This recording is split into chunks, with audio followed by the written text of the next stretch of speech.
Good morning, 26 before the hour, morning air on Relevant Radio on this Monday, December 8th, 2014, the solemnity of the Immaculate Conception. Do we dare do the number of shopping days until Christmas? Well, Christmas is 2 weeks from Thursday, and Christmas is difficult. Perhaps you've been in this situation where you've been underemployed or maybe without a job, and, you know, there's Christmas and people around you have jobs and they're giving gifts, and you're wondering, what do I do? And you may also be wondering, if you know someone who is without a job, what kind of gifts do you give them? Is there something that you can give them to move them ahead in their search for new success? We're going to find out now with Dr. Tracy Wilen, who is a contributor to Morning Air on Relevant Radio, and her newest book is Employed for Life, 21st Century Career Trends, online at tracywilen.com. Dr. Tracy Wilen, good morning. Welcome back to Morning Air. Oh, good morning, John. How are you? So what are some good Christmas gifts for job seekers? Well, you know, John, when people lose their jobs, you know, particularly over the holiday season, the first thing that comes to mind is that you have to cut expenses. Right. And you have to reduce your costs. And so a lot of, you know, people automatically start thinking about what can they get rid of or stop spending money on. And so what I say to people, when you're thinking about a gift for someone who is looking for a job, keep that in mind and forget the scarf this year and start thinking about how you can really help them either save money or proactively find a job.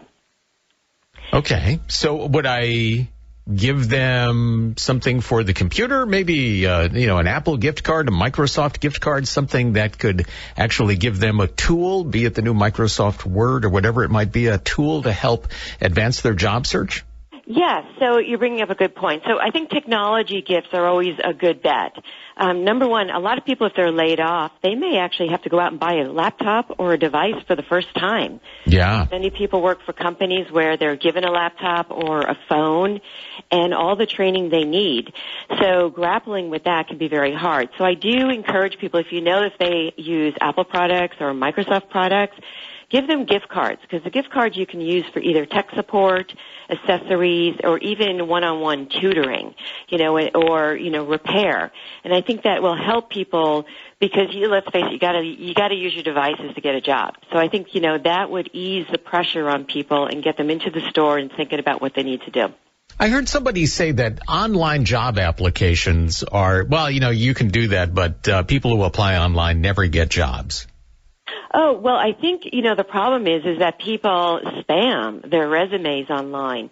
And there is a science about how to look at job descriptions. In fact, I know a lot of people who really only send out very few resumes and get quick matches immediately, because they read the job description. They quickly assess, and I tell people, go to the bottom of the job description. Do you match at least 80% of the criteria that they're looking for the job? If you don't, let it go. And I think what a lot of people do is they fall into this rut of just spamming out their resumes because it feels productive. You feel like you're doing something, hoping that something will stick. And speaking to resumes, Dr. Tracy Wilen, as we look at Christmas gifts for job seekers at 23 before the hour, maybe somebody who does a resume tune-up as, for a living, a consultant, someone who could really jazz up your resume, that's a good gift to give. Oh, yes, because the whole search, the matching of the words in a resume, the format of the resume has really changed. So if you have not updated your resume in about 5 years, you can do two things. One is you can go out, and I would encourage people to go out and find good examples of resumes. So look at resume services, and you can find this on Ladders and a lot of these job boards. Or look at LinkedIn and copy some profiles of well done. Or, if need be, go out and get a resume expert, and that could be a great gift for someone. Would I just Google resume expert in my city to go find somebody? Well, what I would probably do is look in two areas. One is look at the major job boards. Ladders, Monster, Career Builder, all of these have references. But the main thing is find someone who has high-quality references, call them and ask them for samples. Because there are people who are great at it and the people who are not. And a lot of times career coaches actually do this as well. So I would do that as, with carefully pick the right person and get samples in advance. Can you describe, Dr. Tracy Wilen, on the radio what a good format is now for a resume? Well, it has shifted because employers are looking for people who can start, day one, feet on the ground and running. So that means your resume actually has to be more like a pop-up ad or a billboard about you, which is saying who you are and what you have done, right, in tangible metrics, accomplishments. In the past, we used to just do the laundry list of tasks that we did in our job. Well, people don't want to hear about that anymore. They want to hear about how you increase sales, decrease costs, increase clients, right, improve customer satisfaction, or led something like a major team or initiative. So these are more important things now that employers are looking for.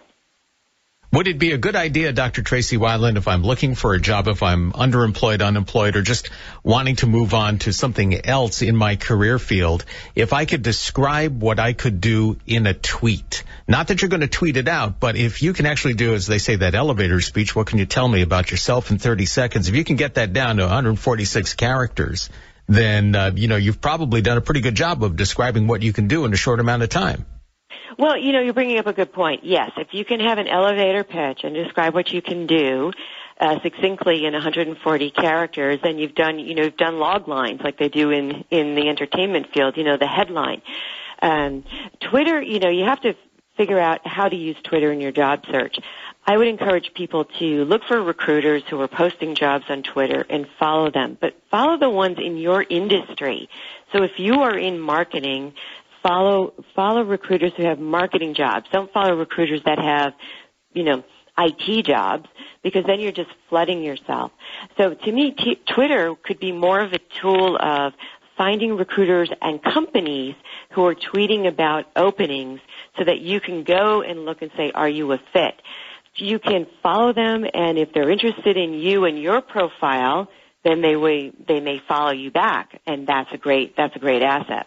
Mm-hmm. Dr. Tracy, you're giving us some great career coaching as we look at some of the gifts that we can give the job seeker this Christmas. I would imagine a session with a career coach would be a great gift. Yes, a career coach, session with a recruiter. Recruiters typically work for firms, but if you're friendly with a recruiter, I would, an hour of a recruiter's time can be golden, particularly if they're in your industry. And also I recommend coffee with 5 key contacts. If you know 5 people who could really help someone, what a gift. Now, of course, you have to make sure that that's, open, that the person's open to it, but, just arranging a phone call or coffee with people who can just help someone get out of, if they're stuck, or in a rut. So these are just, people-to-people types of things that you can do for your friends or family. Can you find a job at a coffee shop? I don't mean working at the coffee shop, but, will you run into people there who potentially could hire? Yeah. I run into hiring managers everywhere. I was on a line in Los Angeles. I remember this vividly, in a store, and the salesperson noticed my address from Silicon Valley and said, do you work in Silicon Valley? And I said, yes. And she goes, well, retail's my night job. My day job, I'm a recruiter. Could I have your information and your resume, because I have a feeling I could place you, right? So you just never know where you're going to meet someone. Up in my neighborhood, people use coffee shops. A lot of startup people go there, venture capitalists, private equity people. I mean, coffee shops are sort of a thing to do in the Silicon Valley, so they're jam-packed with activity, so to speak. So you never know. And if you do look at a coffee shop, look at the one where all the entrepreneurs go, because that's usually where the best coffee is and where the action's happening. That's great advice, Dr. Tracy Wilen. We're getting some great career advice today, and some of the ideas that you may want to give someone who's looking for a job at Christmas, some of the great gift ideas. And very often, looking for a new job, trying to get ahead, is a very stressful activity. And you're suggesting that perhaps some gifts that we could give the job seeker or someone who's just stressed out looking for the next job is one of relaxation, one of fun. Yes. I think 2 things that go hand in hand with job hunting. Number 1, you got to get out of the house. Okay, and don't cut off your fitness membership, because everybody does that. They said, oh, I can't afford the gym anymore. I have to stay at home, lock myself in a room, and find a job. And so if someone is doing that, then that could be a great gift, which is get them to the gym, get them out of the house because it's structure, get the, energy going, and get them around people. So I think, fitness classes can help people during a stressful time. And then hand in hand with that, of course, is our, massages. People will cut off, whether it's getting their nails done, getting massaged, getting their hair done, all of those little things, people will start to hunker down. Those are the things you can start to creatively think of, how can I help them? And a massage usually is something that goes out the door pretty quickly. And a little point on a massage is 90 minutes feels like 2 hours. So if you had an option of giving a 60-minute or 90-minute, go for the 90-minute. It's a huge difference. What does it feel like? I've never had a massage. Is really, everybody says you really should do that. It's a gift to give to yourself in terms of just, total relaxation. It will focus your mind. And when our minds are focused, obviously we do well at work. We do well in our spiritual lives. Well, I'll tell you, some people love massages and some people hate them. So I think that's a personal choice. Okay. People who love them, is because it's all about breaking up, right? Tension, muscle knots, right? Just really releasing the chi, so to speak, in your body. Other people swear by acupuncture, because it brings more oxygen to the muscles or the different areas of the body. So, I think it just depends on what helps you relax. Is it pressure points, or is it acupuncture, or is it going for a run and getting the, adrenaline going? Yeah. But the idea is movement and stress relief is important because job hunters are highly stressed. Let's face it, it's a crisis of a time for some people, and helping them along is a good thing. And maybe you can give yourself the gift of prayer. That's free, the last time I checked. And the reward's eternal here at 14 before the hour with Dr. Tracy Wilen, and some Christmas gifts for job seekers. Are they doing job interviews now on Skype? Because nobody wants to fly somebody in. That's pretty costly task. So are they doing job interviews now on Skype? Should I get somebody a Skype camera maybe for a Christmas gift? Yes, and Skype is, a Skype camera can be a great little stocking stuffer because they're small and they're inexpensive, but they can make a heck of a difference in an interview because a lot of people use the camera on their laptop. But if you use a Skype camera, and a lot of them come with audio as well. And they're HD.